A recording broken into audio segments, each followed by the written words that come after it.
GT road Jhelum के इलाका दीना के करीब एक होटल में सिलेंडर फटने से धमाका। यह धमाका GT road Kashmir colony Sikandar hotel पर हुआ है।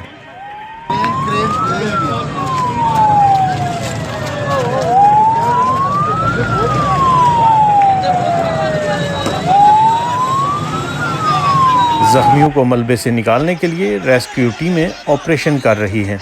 इस धमाके से करीबी इमारतों और खड़ी गाड़ियों को भी नुकसान पहुंचा है।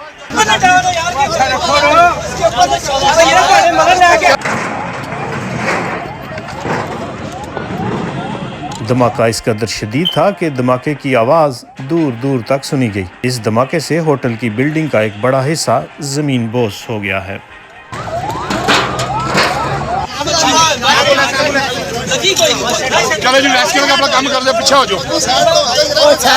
अब तक की मिलने वाली इत्तलात के मुताबिक धमाके के नतीजा में तकरीबन 3 अफराद लुक़्मा-ए अजल बने हैं, जबकि कई अफराद ज़ख्मी हुए हैं, जिनको तिब्बी इमदाद के लिए हस्पताल मुंतकिल किया जा रहा है।